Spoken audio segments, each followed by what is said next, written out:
Hi, I'm Patrick, and this is Brian. Together we're Just Got Played. We're coming to you from Cloak Blaster in Orlando, Florida. We just got done revisiting a game we played before called Renaissance Wars. I just got taken to school, humanities classes as a matter of fact. Brian, tell us a little bit about Renaissance Wars. Sure, but Patrick, it was a little more than just humanities. It was also accounting and, all right, anyways. Yes, Renaissance Wars, it's a 2 to 4 player trick-taking strategy card game. In it, the players assume the role of luminaries during the Renaissance era, such as Sir Francis Bacon, Christopher Columbus, Martin Luther. That's just to name a couple of them. There's a few more.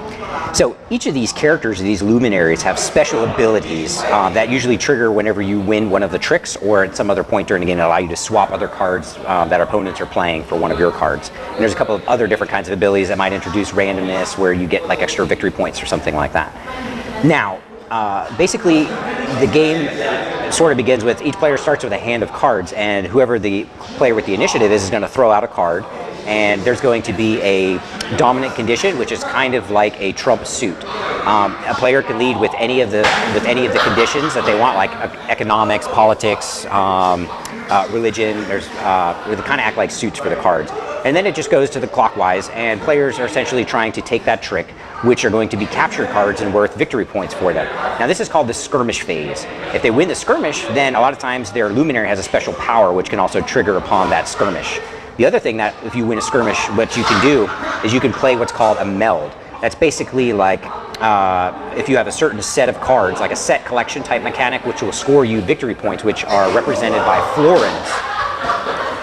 Which then are added to your personal treasury, and then at the end of the second phase, the battle will be added to your victory track for your luminary character, which moves up. So each player basically keeps playing the cards, and it goes around. Whoever wins the skirmish then triggers all of their abilities, and then when all of the cards run out, then that's the end of the skirmish phase. Then all of the players pick up all of their melds and pick up all of their captured cards, and then have a giant hand to play from. And this is where you begin your second phase, called the battle phase, in which it's kind of like another trick-taking mechanic, but in this one there are no melds, and the rules for what the dominant condition are and the priority of the cards you have to play differs. In this one, you have to try to win no matter what. So whatever you lead with, the other players have to try to beat it. So in this case, you're trying to siphon out, or figure out what suits they have, and trying to bleed away their dominant condition cards as quickly as you can. Now, at the end of the battle, whoever has the highest point totals, everyone totals them up. Plus, you add your personal treasury amount to that, and you get a huge score of victory points, and then that advances your character along the victory track. So, with that all being said, Patrick, what would you say is your favorite thing about Renaissance Wars? I think there's a lot. I like the game a lot. There's a lot of really great stuff in it. And it's going to differ from my first opinion from our first review, is the quality of the construction and the artwork on this game are phenomenal. Really, really nice, heavy gloss cards.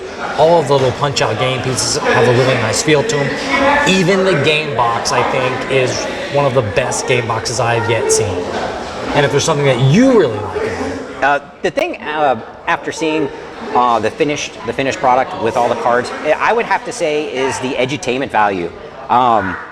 Essentially, after playing probably one game, if you read all of the flavor text, you could probably apply for a PhD in humanities, or at least get about 6 to 10 credit hours worth of college credit.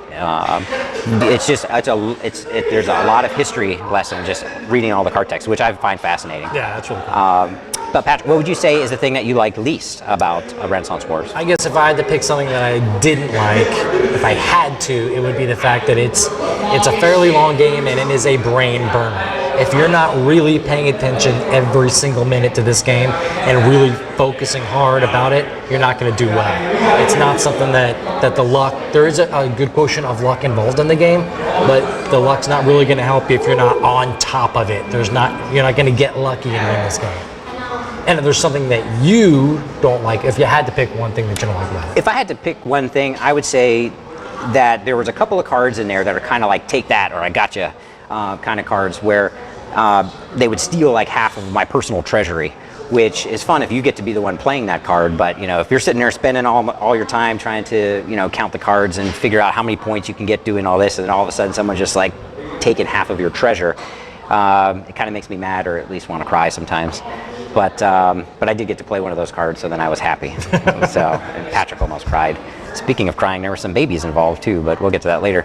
But anyways, Renaissance Wars was successfully funded on Kickstarter and now is available on the website of usgamesystem.com. US Game Systems, yep. Okay, and we'll put the link down there. So jump on that website and go order your copy today.